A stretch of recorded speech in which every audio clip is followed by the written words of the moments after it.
안녕하세요. 혹시 안면몰수라는 말을 아시나요? 아는 사이인데도 아예 모르는 척하거나 뻔뻔하게 굴 때 쓰는 말이라고 하더라고요. 이런 말이 어울리는 사람에 대한 기억이 최근 우연한 만남을 통해 떠올랐는데 여러분과 공유하고 싶어 이렇게 사연글을 보내게 됐어요. 그 사건의 주인공은 바로 전 시모와 그 가족들이에요. 그들에 대해 말하려면 남편과 제 사이에 대해 먼저 알려드려야 할 것 같네요. 남편은 같은 고향 출신으로 동갑내기 고교 동창이에요. 남편과 친해지게 된 계기는 친정어머니 덕분이었어요. 친정어머니는 제가 고등학생일 무렵 다니던 학원 근처에서 분식집을 하셨거든요. 그래서 근처 학원을 다니는 친구들이 어머니가 하는 분식집을 자주 찾았어요. 남편 역시 단골이었던 거죠. 남편이 조금 소심한데 어릴 때는 지금보다 더 주눅 들어 있었거든요. 남자아이 혼자 떡볶이 먹으러 온 걸 보고 어머니가 신경을 많이 써줬어요. 남편은 식탁 위를 항상 깔끔히 정리해서 어머니한테 칭찬도 많이 받았고요. 그리고 저는 남편과 같은 학원에 다녔었기 때문에 자주 만났죠.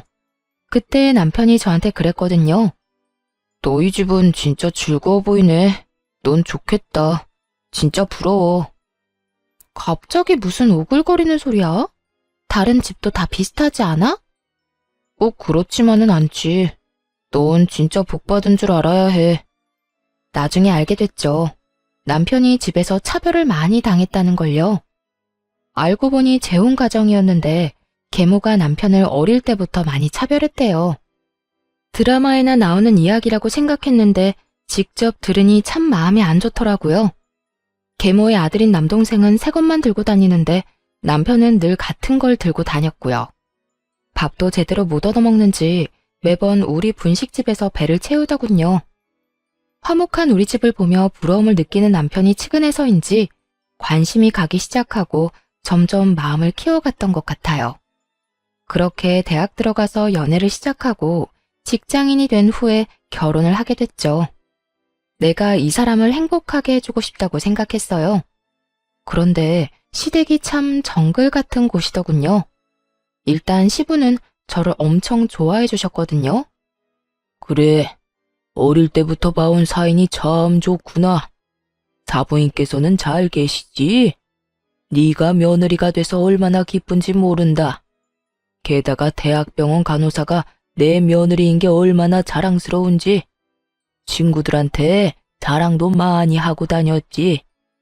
그런데 허허 웃는 시부의 말이 끝나자마자 시모가 날카롭게 받아치더군요. 의사도 아니고 꼴랑 간호사인데 뭐가 그렇게 자랑스러워요? 세상에 자랑할 게 그렇게 없어요. 당신 둘째 아들이 데려온 며느리가 얼굴이랑 행동이 이쁘지. 첫째는 영 뻣뻣하고 인물도 별로라 내 마음에 들지가 않는데. 당신 제발 마음 좀 곱겠어. 애들 앞에서 이게 무슨 추태야? 추태는 무슨 추태예요? 그리고 당신 진짜 이럴 수 있어요? 결혼을 같은 해에 하는데 왜 첫째한테 돈을 더 많이 줘요? 둘째는요? 둘째가 여태 사업한다고 가져간 돈은 생각 안 해? 첫째는 평생 돈 달라고 한 적이 한 번도 없잖아. 아무리 발이 안으로 굽어도 그건 아니지. 사업하는데 돈이 필요한 걸 그럼 어떡해요? 어쨌든 둘째도 첫째만큼 지원 안 해주면 가만히 안 있을 테니까 그렇게 알아요. 저 말이 나오면 그때부터 남편의 순환 시대였죠. 시모가 쓸데없는 일로 남편 불러내고 고생시키고 말도 아니었거든요. 그런데 결혼을 하고 나니 제가 타깃이 되더군요. 저야 대학병원 간호사라 3교대로 일해서 바빠 죽겠는데 그런 치사한 괴롭힘에 어울려줄 시간이 없었어요. 남편에게도 시모가 무슨 일 시키면 바쁘다고 하라고 말해뒀고요. 그저 시부가 시키는 일만 잘하라고 했어요. 그렇지만 항상 화를 피해갈 수 있는 건 아니었어요. 명절 때마다 음식을 모두 혼자서 해야 했거든요. 시모가 동서와 저한테 시키겠다고 했지만 사실상 저에게만 다 맡겼으니까요. 형님, 이것도 좀 치워주세요. 무슨 주방이 이렇게 더러운지. 좀 치워가면서 해요. 살림 안 해본 티가 나네. 그리고 간도 좀 더 하시고요. 이렇게 맛없으면 아무도 안 먹어요. 시모를 등에 업고 동서는 사람 좋은 얼굴로 온갖 일을 다 시켜댔어요. 그럼 집에서 쉬는 동서가 일 좀 해. 나한테 시키지 말고. 그리고 아버님 몸 안 좋으신 거 몰라? 간 세게 했다가 아버님 병원 가시면 동서가 수발 들 거야. 무슨 말을 그렇게 하세요? 전 그냥 맛없다고 한 것뿐이죠. 그리고 지금 저 일 안 한다고 무시하세요? 제가 남편한테 얼마나 신경을 많이 쓰는데요. 그럼 좀 가서 도련님한테 신경이나 쓰든가. 왜 입으로 혼수나 둬? 미리 말하지만 여기 아버님도 같이 계신 거 알지? 아버님 이야기를 꺼내면 동서의 기세는 물을 뒤집어 쓴 불꽃처럼 사그라들었어요. 아무리 시모의 위세가 대단해도 아직까지 이 집안의 보스는 시부니까요. 시부가 평소에는 유약했지만 첫째 며느리인 절 건드리는 걸 가장 싫어하셨거든요. 부모님이랑도 잘 아는 사이셔서 잘 지낼 수 있도록 최대한 배려해 주셨고요. 그럼에도 5년 동안이나 혼자서 조용히 명절 음식을 다 한 건 저 나름대로 다른 노림수가 있어서 그랬던 거예요. 이 정도면 됐다 싶은 기간이 딱 5년이었거든요. 모두가 나 혼자 일을 다 하고 있다는 걸 알만한 시간. 5년이 지나자 저도 슬슬 본색을 드러냈죠. 어머님, 아버님, 이번 추석에는 제가 전날에 음식하러 못 올 것 같아요.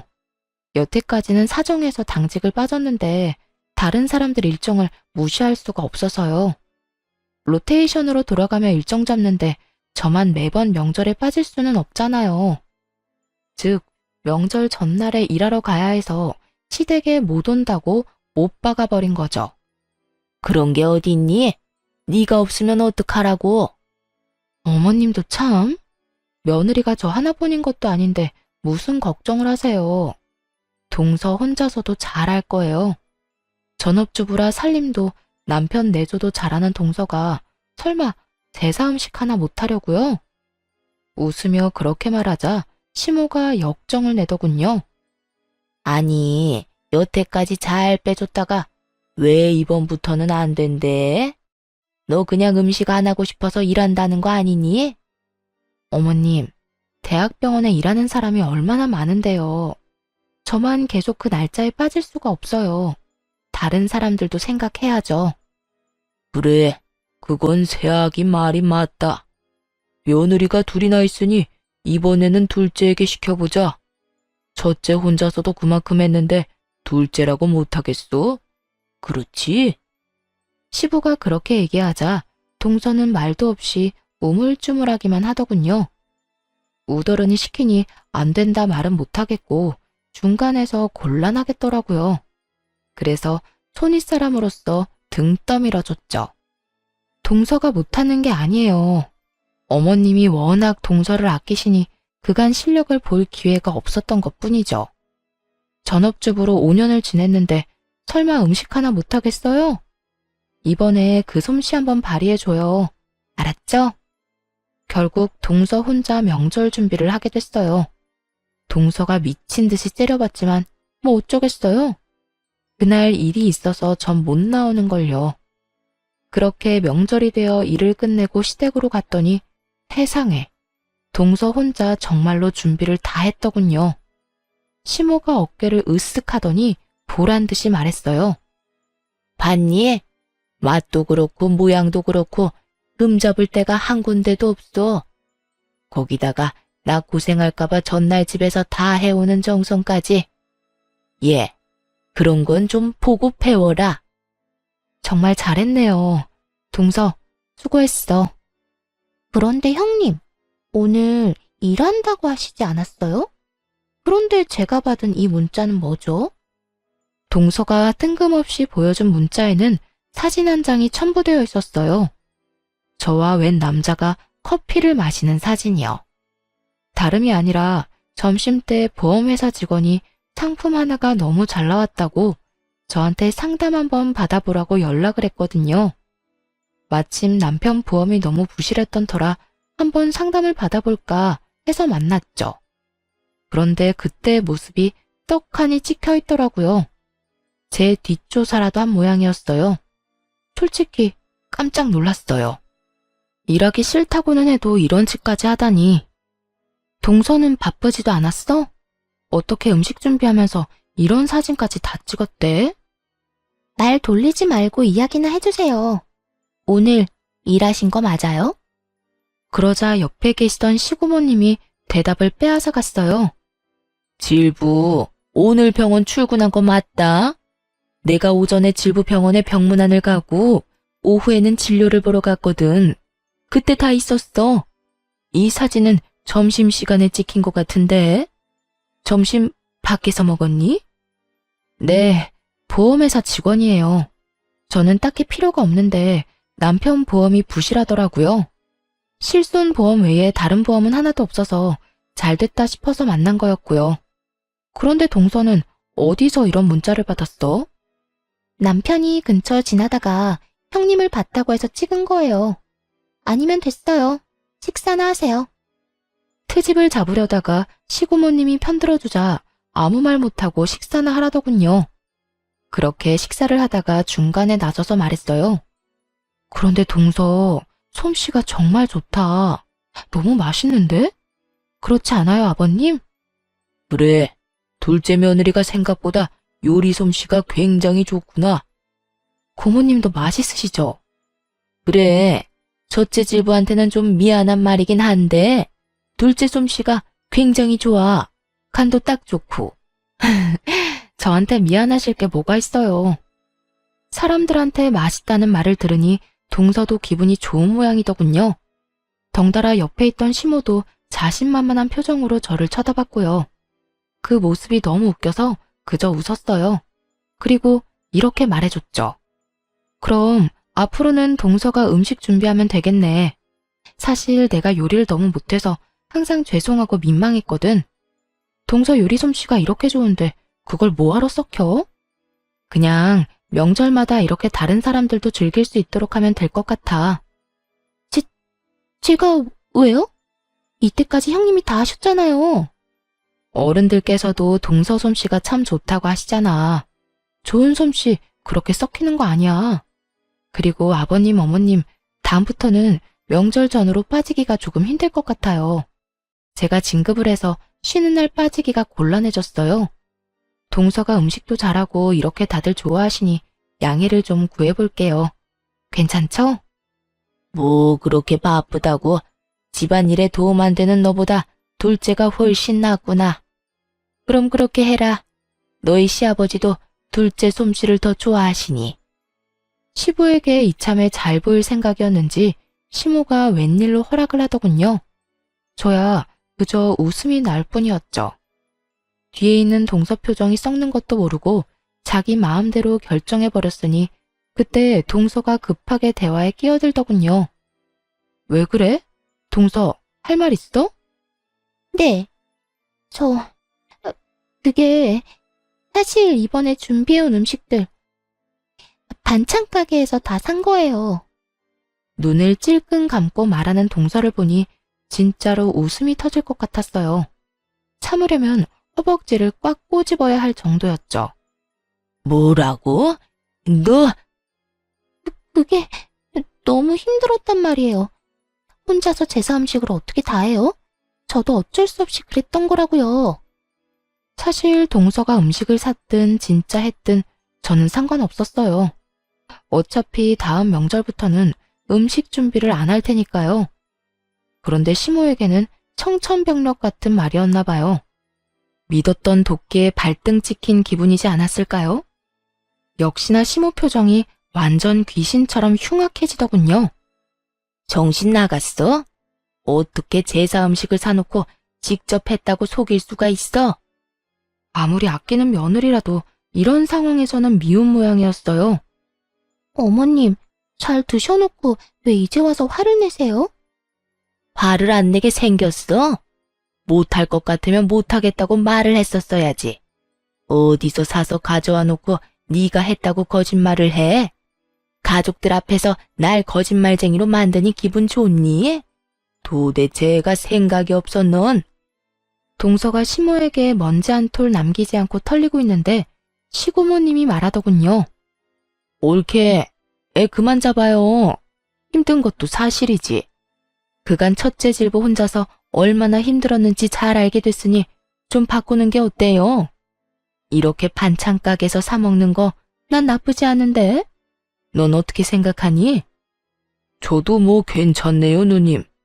안 그래도 매번 첫째 아가 혼자 고생하는 거 보고 마음이 쓰였는데 다음부터는 그냥 음식 사서 제사 지내도록 하자. 다들 그러시다면 어쩔 수 없죠. 결국 시모는 어쩔 수 없이 모두의 의견에 동의할 수밖에 없었어요. 동서를 밀어주려 했는데 그간에 제 노고만 빛났으니 얼마나 속이 쓰렸겠어요. 마지막에는 저만 그동안 고생 많았다는 말을 들으며 그날 하루가 끝났죠. 동서는 그 뒤로도 시모에게 그 일로 계속 욕을 먹더군요. 그냥 넘어갈 수도 있지만 시모의 마음이 워낙 좁아 용서를 못하는 듯 했어요.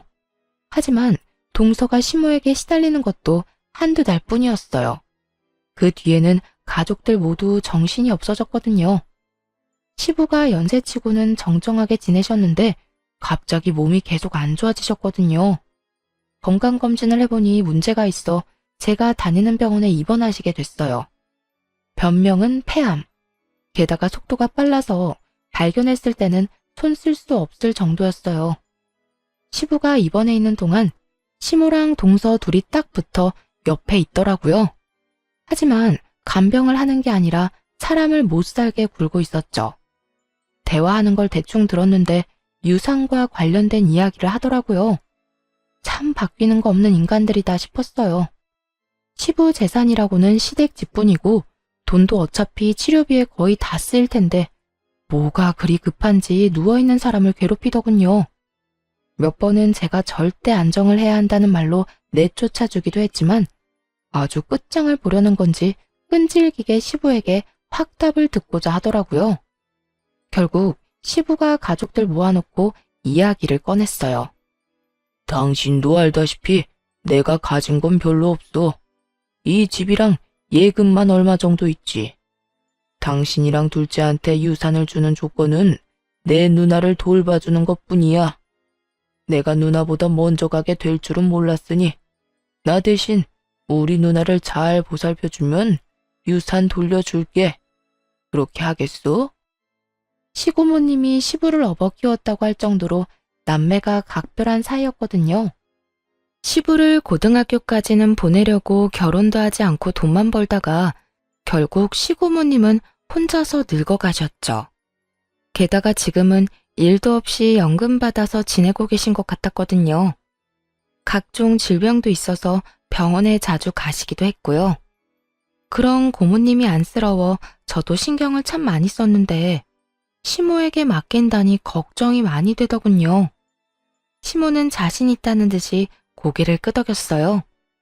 내가 형님 모실 테니 당신은 우리 아들이랑 나한테 유산 넘겨주고 가. 그렇게 대화가 마무리됐어요. 그래도 유산을 걸고 약속한 만큼 시고모님을 잘 돌봐드릴 줄 알았는데 아니더군요. 그 말을 듣고 난 바로 다음 날 저한테 시고모님이 전화를 하신 거예요. 첫째 질부, 내가 오늘 병원에 가야 하는데 같이 가줄 수 있을까? 검진 때 수면 내시경도 해야 하는데 보호자가 없으면 안 된다네. 올케랑 둘째 질부는 사업 때문에 바쁜지 연락도 제대로 안 받고. 아예 시고모님을 방치해두려고 작정을 했더군요. 아무리 그래도 그렇지 하루 만에 이러는 건 좀 아니잖아요. 그래도 시고모님에게는 내색하지 않고 말했죠. 네, 제가 같이 가드릴게요. 앞으로 보호자 필요한 일 있으면 저나 남편한테 연락하세요. 시간 날 때만이라도 꼭 해드릴게요. 아유, 정말 고마워. 내가 믿을 구석이라고는 첫째 질부뿐이네. 시부가 아직 돌아가시지도 않았는데 이러니 가슴 한구석이 답답해지더군요. 이 인간들이 거짓말하고 시부 유산을 받아갈 걸 생각하니 기분이 엄청 나빴어요. 이대로라면 시고모님이 마음고생을 많이 하실 것 같다고도 생각했죠. 그리고 그로부터 몇 달 뒤에 시부가 돌아가시면서 제 걱정은 현실이 됐고요. 장례도 치르기 전 모두를 불러 시모가 이야기하더군요. 네 아버지 돌아가셨으니 우리는 이제 남인 거 알지? 피 한 방울 안 섞인 남인데 언제까지고 네 고모를 우리가 모실 수는 없지 않니? 그러니 앞으로 너희가 모셔. 어머님이랑 서방님, 동서가 고모님 모시는 대신 유산 받기로 한 거 아닌가요? 그런데 갑자기 이런 말씀을 하시다니요. 유산? 유산이라고는 한 푼도 없는데 어쩌니? 내 남편이 여태껏 자식 돌봐줘서 고맙다고 나한테 그 집 주고 갔어. 이미 그 집은 내 집이었다고. 그러니까 유산은 한 푼도 없는 거고. 이런 상황에서 내가 왜 너희 고모를 모시니? 나랑 우리 아들이 너희 고모랑 피가 섞였어 뭐가 있어? 어머니, 지금 아버지가 돌아가시기도 전에 명의를 변경했단 이야기예요? 어떻게 그러실 수 있어요? 아버지가 동의하신 거 아니죠? 남편이 느낀 배신감은 상상 이상이었을 거예요. 설마 시부가 죽기 전에 저런 짓을 해놨을 줄 몰랐을 테니까요. 어머, 얘 좀 봐. 그 사람이 동의를 안 하면 내가 어떻게 그 집을 내 걸로 만들어. 그리고 네 아버지 장례는 알아서 치러라. 내가 늙은 영감 죽을 때까지 수발 들어줬는데 이 정도는 너희가 알아서 해야 하는 거 아니니? 수발을 든 게 아니라 아버지 닥달해서 재산 다 빼돌리려고 한 거겠죠. 저희도 이대로는 그냥 못 넘어갑니다. 못 넘어가면 뭐 어쩔 건데. 미련하긴. 그러게 잘 좀 하지 그랬어. 그랬으면 그 영감이 뭐라도 더 챙겨주고 떠났을 텐데. 하나도 안 남긴 거 보면 네 아버지가 널 어떻게 생각했는지 알겠다. 그리고 앞으로 뭐 하든 우리 찾지 마라. 이제 남남이야 남남. 장례식이 끝나기도 전에 선을 긋는 시모와 서방님네를 보며 정말 치를 떨었어요. 시부의 죽음에 충격받은 시고모님은 주저앉아 일어서지도 못하고 계셨죠. 얼른 다가가 시모와 다투는 남편을 대신해 시고모님을 부축해드렸어요. 경수, 가진 것도 없는 노인 모실 생각하니 어때요? 우리는 가족이 아니라 부양 의무가 없는데 어쩌나. 나중에 장례비가 더 나오긴 하겠지만 그래도 가족 좋다는 게 뭐예요? 좀 챙겨주시고 고생들 하세요. 조롱에 가까운 말에 순간 화가 확 치밀었지만 겨우겨우 참았어요. 어떻게 아픈 사람을 앞에 두고 저딴 말을 짓거리는지. 게다가 시부가 돌아가신 지 하루도 안 됐잖아요. 사업자금이다 뭐다 돈도 많이 받아간 주제에 바로 생판 남처럼 구는 놈을 보니 너무 역겨워서 차라리 가족이 아닌 게 다행이다 싶을 정도였죠. 그렇게 저와 남편만 남아 시부의 장례를 치렀어요. 그런데 장례가 끝나고 나니 억울하다는 생각이 들었어요. 시부 재산을 이렇게 싹 다 뺏기는 건 진짜 아니잖아요. 그래서 소송을 준비했어요. 그 집이라도 가져오려고요. 그런데 상대방도 절대 그 집을 안 뺏기려고 발악하며 애를 쓰더군요. 소송한 지 얼마 안 돼서 시고모님이 저희를 찾아왔어요. 소송 취하하는 게 어떻겠니? 솔직히 그 이야기 듣는데 너무 원망스럽더라고요. 돈이 문제가 아니었어요. 남편에게는 아버지의 마지막이 걸린 문제였죠. 그것마저 뺏기면 시부와 남편은 시모에게 평생을 당하고만 산 것일 테니까요. 고모님, 그래도 그 집은 아버님 거예요. 원래라면 남편이 받아야 할 집이고요. 이대로면 아버님도 억울하실 거예요. 잘 알아. 그러니 취하하라는 거야. 내가 네 시아버지한테 부탁받은 게 있어서 그래. 뭔지는 잘 모르겠지만 돌아가신 시부에게 부탁받은 게 있다니 일단 소송을 취하하기로 했어요. 그러자 시모와 서방님이 찾아왔더군요.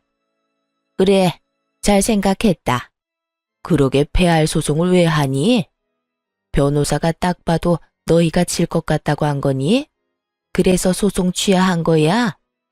이렇게까지 캐묻는 이유는 단순했어요. 자기들이 변호사에게 좋은 소식을 듣지 못한 거죠. 사실 법정 다툼으로 가면 불리해지는 건 그쪽이었거든요. 재혼 부부인데 혼인신고도 안 했고 유언도 없는데 증여로 유산을 받았다기엔 시부의 마지막 정신이 온전한지도 모르고 다툼을 해볼 여지가 충분한 비정상적인 증여였으니까요.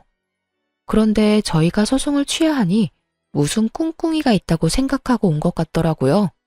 그때 시고모님이 나타나서 시모에게 물었어요. 올케 얘기 좀 들어봅시다. 우리 동생이랑 재혼할 때 혼인신고했어요? 혼인신고 안 했죠. 그럼 사실혼 관계인가요? 사실혼도 아니죠. 같이 살기만 했을 뿐. 결혼식도 안 했는데요. 그럼 우리 조카를 양자 입양 안 한 것도 맞아요?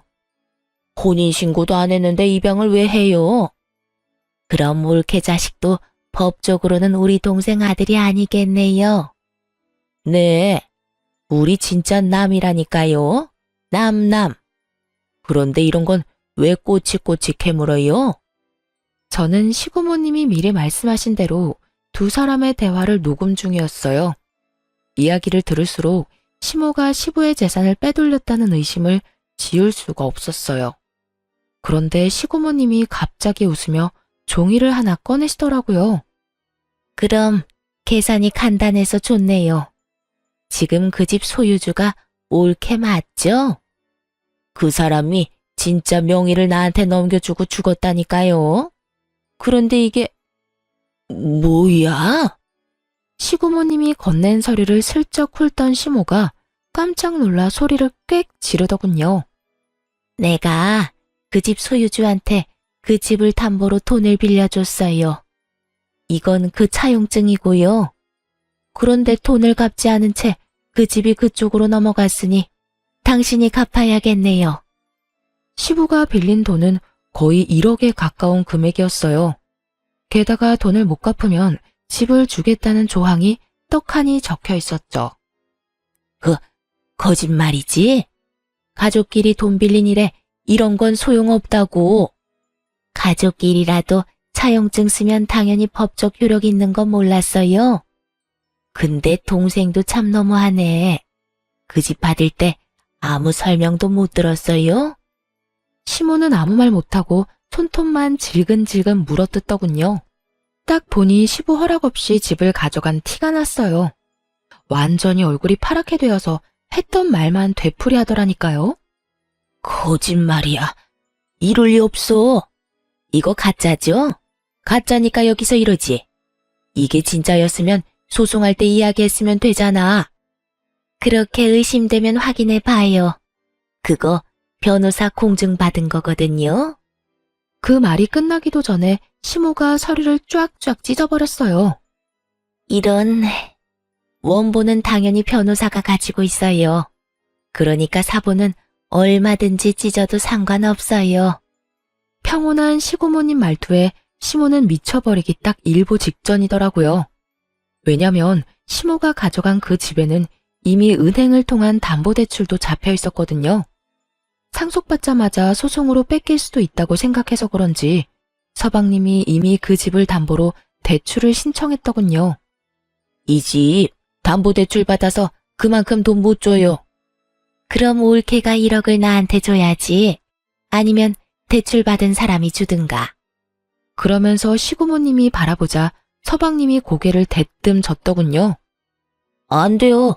이미 사업자금으로 다 들어가서 뺄 수도 없어요.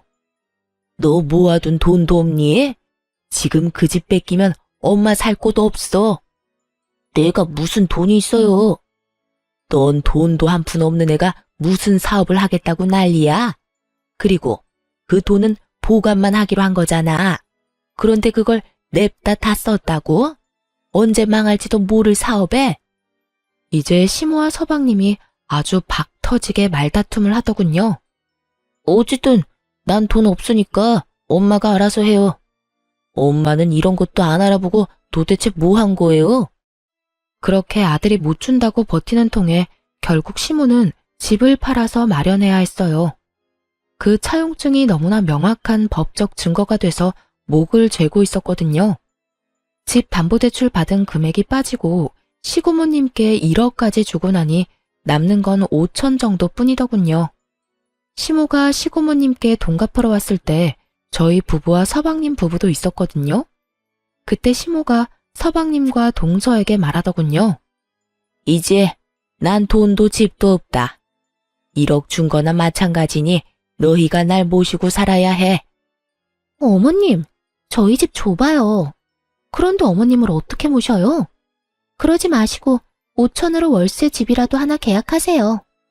그럼 월세를 너희가 내줄 거니? 월세를 왜 저희가 내드려요? 요새 나이 들어도 다들 일하고 돈 벌어요. 어머님도 돈 벌어서 월세 내시면 되죠. 이 빵알년이 어디서 싸가지 없게 그런 소리를 짓거려?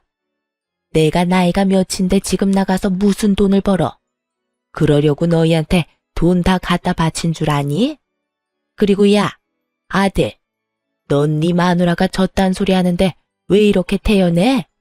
부모가 자식한테 돈 주는 건 당연하잖아요. 그거 가지고 이런 식으로 구는 건 말이 안 되죠. 솔직히 와이프가 틀린 말 한 것도 없고 우리는 어머니 수발 못 두니까 알아서 사세요. 솔직함을 넘어선 아들의 말에 시모는 너무 열받았는지 욕을 하고 난리가 났어요. 저희가 느꼈던 배신감을 고스란히 느끼는 듯 했죠. 이 미친놈이 내가 너한테 어떻게 했는데 감히 이딴 식으로 내 뒤통수를 쳐? 이 버러지 같은 놈. 그러는 엄마야말로 알아보지도 않고 일 저질렀잖아요. 그 바람에 애꿎은 우리가 이 고생을 하고 있고 그게 내 탓은 아니지. 서로 물고 뜯고 하는 장면을 보니 어찌나 유쾌하던지 끝까지 남 탓만 하는 걸 보니 둘이 역시 모자구나 싶었어요. 그런데 그때 시고모께서 그러시더군요. 너희 아버지도 참 짓궂어. 이렇게 될 줄 알고 그 집을 넘겼겠지. 나한테도 그랬거든. 너희 엄마가 날 아예 신경도 안 쓰면 2차 용증으로 혼내주라고. 그래도 한 몇 달간 돌보는 신용은 할 줄 알았는데 그러지도 않더라. 날 잘 돌보는 사람한테 유산 넘겨주라고 했는데 남남이란 쪽은 신경 꺼도 되겠지? 자, 이 1억은 너희 거야. 소송 취하하기 잘했지? 뭐하러 귀찮게 소송을 해? 이렇게 쉬운 방법이 있는데. 시고모님은 1억을 시모가 보는 앞에서 바로 남편에게 넘겼어요. 그걸 보고 있던 시모와 서방님 얼굴이 진짜 볼만하게 일그러지더군요. 우와, 아버지 진짜 사람 뒤통수를 이렇게 친다고? 뒤통수는 서방님, 아니 그쪽이랑 그쪽 어머니가 쳤겠죠. 아버님은 그거 미리 예상하고 막아두신 거고. 아버지라는 말 입에 담지도 마세요. 남이라면서. 남의 아버지를 왜 자기 아버지래? 정신 나갔어요? 매섭게 쏘아붙이자 서방님은 말도 못하고 빤히 쳐다만 보더군요. 왜요? 내가 틀린 말 했어요? 언제는 남남이라면서요. 아버지 아니라며. 피 한 방울 안 섞였다며. 형수, 진짜? 누가 당신 형수야? 한 번만 더 형수라고 불러봐요. 가만 안 둘 테니까. 확실하게 선을 긋자 서방님이 어이없다는 표정으로 보더군요. 제가 이렇게까지 맞설 줄은 몰랐나 봐요. 옆에 있던 시모는 시모대로 억울한지 시부 욕을 마구 해대더군요. 이 썩을 놈의 양반이 나한테 썩은 고기를 줬다 이거지? 내가 이대로 넘어갈 줄 알아? 절대로 못 참아. 너희들이 왜 그 돈을 가져가는 거야? 돈 다시 돌려내. 그 사람 배우자인 내가 돈을 받아야지. 본인 입으로 사실혼도 아니라고 했으면서 내가 괜히 다 녹음해둔 줄 알아? 이렇게 한 입으로 두말할까봐 그런 거야. 몰래 동생 재산 빼돌려 놓고는 뭐? 가족이 아니야? 그래 놓고 이제 와서 가족이라고? 에라이 천벌받을 인간 같으니. 계속 이런 식으로 나오면 나도 가만히는 안 있어. 경찰에 신고해서 콩밥 먹도록 만들어줄까? 정신없는 사람 이용해서 재산 빼돌렸다고? 시고모님이 벼락같이 소리치자 시모는 구시렁거리며 자리를 떠날 수밖에 없었어요. 그 인간들 떠나는 모습을 보면서 시고모님이 그러시더군요. 그리고 여기 내가 가지고 있는 다가구 건물 너희들이 가져가. 너희 아버지랑 공동으로 산 건데 내 명의로 하라고 했었지. 너희도 알다시피 내가 자식도 없고 남편도 없잖니. 시고모님이 말씀하시는 거 들으니 제 속이 다 시원하더군요. 사실 시고모님은 시모의 말처럼 집만 되는 노인은 아니었어요. 결혼도 하지 않고 어린 나이부터 악착같이 일해서 모은 돈을 활용해 50대 아파트 하나와 건물을 2개나 가지고 계셨거든요. 저희에게 주신 다가구 건물 제외하고서도 말이죠. 그렇게 마련한 건물 월세만으로도 한평생 일을 안 해도 될 정도였으니 뭘 모르는 남의 눈에는 일도 안 하고 연금으로나 먹고 사는 노인처럼 보였겠죠. 게다가 워낙 검소하셔서 더욱 그렇게 보였을 테고요. 시모는 그 허름해 보이던 시고모가 사실은 복권이라는 걸 전혀 몰랐던 거예요. 알았다면 저희한테 떠넘겼겠어요? 끝까지 물고 늘어지려고 했겠죠. 나도 이제 나이가 들어서 건물 관리를 너희한테 맡길까 싶어. 질부가 예전에 일하는 거 힘들다고 했지? 어때? 나 대신 건물 관리 해볼래? 나중에 물려받으면 관리하기 더 쉬울 거야. 쓸데없이 고민을 길게 하지 않았어요. 나중에 받아놓고 관리 못해서 날리는 짓은 안 하고 싶었거든요. 네, 제가 관리해 볼게요. 그럼 조카 명의로 할 다가구 주택이랑 내 상가 2채는 질부가 관리해줘. 내일부터 나랑 같이 다니면서 얼굴 도장 찍자. 그렇게 시고모님 따라 열심히 배웠어요. 1년 정도 열심히 하니 그제야 여유가 생기더군요. 그렇게 2년을 더 관리인이자 건물주로서 일하는데 어느 날 정말 깜짝 놀랄 만한 우연을 맞닥뜨렸어요. 남편 명의의 다가구 건물 중 원룸 계약을 원하는 사람을 만나러 부동산에 갔거든요. 그런데 거기서 전 시모와 마주친 거 있죠? 전 시모가 제 얼굴을 보더니 깜짝 놀라 소리를 치더군요. 네가 왜 여기 있어? 너 내 뒷조사하니? 제가 왜 아주머니 뒷조사를 해요? 안 그래도 얼마나 바쁜데. 원룸 계약하러 오신 거 아니에요? 1층? 그거 제 남편 건물이거든요. 저는 관리인이고요. 그 이야기 듣자 갑자기 눈이 확 돌더니 전 시모가 저한테 달려들었어요. 야, 너 바른 대로 말해. 이 건물 네 시아버지가 빼돌린 거지? 우리 모르게 건물 가지고 있었던 거지? 어쩐지 그 짠돌이 같은 영감이 너무 아무것도 없기는 했어. 이거 다 사기인 거 알아 몰라? 내가 소송해서 다 되돌려 놓을 거야. 소송이요? 아주머니가 무슨 자격으로 소송을 하세요? 잊으셨어요? 본인 입으로 제 시아버지랑 아무 관련 없다고 말씀하셨잖아요. 혼인신고도 안 했다. 사실혼도 아니다. 첫째를 양자 신청도 안 했고 아주머니 자식도 시아버지 자식 아니라면서요. 그런데 도대체 어떤 자격으로 소송을 한다는 말이세요? 제 말에 전 시모가 순간 말을 못 잇더군요. 그럴 수밖에요.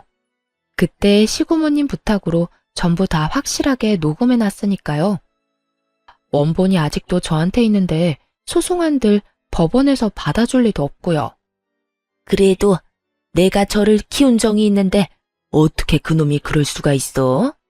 이런 식으로 아버지 재산 빼돌려서 내 뒤통수를 치다니. 아이고, 억울해서 못 살겠네.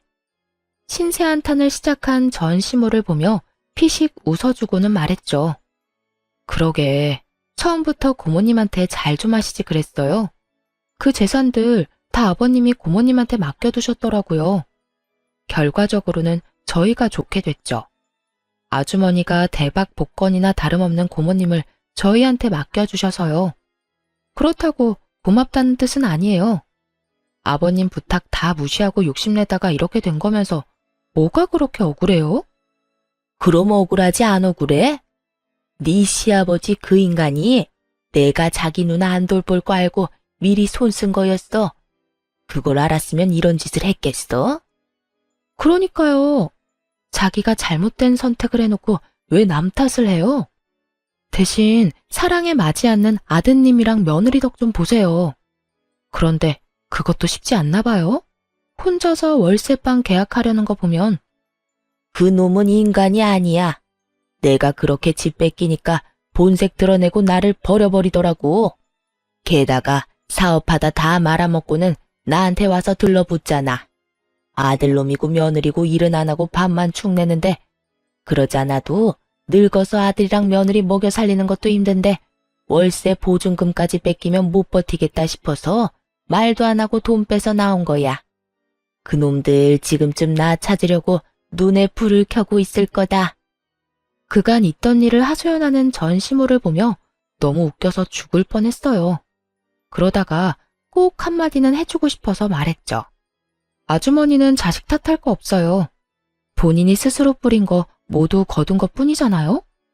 자식은 거울이라고 하죠. 어때요? 본인이랑 똑같은 자식한테 당해보니. 그리고 그동안 남편이 당한 것도 떠올라 말해줘야겠다 싶었어요. 그러게 처음부터 마음을 곱게 썼으면 이런 꼴은 안 받겠죠. 제 남편은 참 착한 사람이라 은혜를 입으면 간도 쓸개도 다 빼줄 사람이거든요. 지금은 부모님이 안 계셔서 대신 처가에 얼마나 잘하려고 애쓰는지. 얼마 전에는 부모님 모시고 해외여행까지 다녀왔으니 말 다 했죠. 구구절절 다 맞는 말이라 전 시모는 아무 말 못하고 한숨만 푹푹 쉬더군요. 마음만 곱게 썼다면 자신이 누릴 수도 있었을 거라 생각하는지 더 후회스럽고 짜증이 난 것처럼 보였어요. 계약은 안 하는 걸로 할게요. 나중에 안 나가겠다고 할지도 모르고 보호자가 와서 난리칠지도 모르잖아요. 이 위험이 뻔히 보이는데 계약을 하는 건 좀 무리네요. 너 정말 1억이니? 그래도 우리가 한때는 가족이었는데. 야박하게 굴지 말고 좀 해주렴. 이 근방에서 여기가 제일 저렴하고 깨끗하던데. 가족? 우리가 언제 가족이긴 했나요? 대놓고 사람 차별하고 괴롭혀놓고 이제 와서 아쉬우니까 가족 운운하지 마세요. 본인 입으로 아무런 관련 없는 사람이라고 했으니 엮일 생각하지 마시고요. 그렇게 대놓고 핀잔을 주자 전 시모는 결국 계약도 못하고 떠났어요. 나중에 그 이야기를 전해드리자 시고모님이 엄청 웃으시더군요. 그 자리에 없었던 게 너무 아쉽다면서요. 하긴 동생을 배신한 그 사람이 패가망신하는 모습을 정말 보고 싶으셨을 거예요. 착한 사람들이라 자기 마음대로 주물럭거릴 수 있을 줄 알았는데 마음 곱게 안 쓰다가 결국엔 크게 당해서 아무것도 없이 버려진 전 시모. 그런데도 아무도 불쌍히 여기지 않는 걸 보면 자업자득이라는 말이 딱 어울리겠네요. 오랜만에 악연을 만나고 그때가 떠올라 사연 써봤는데 잘 들으셨나 모르겠네요. 모두들 행복하고 즐거운 하루 되세요.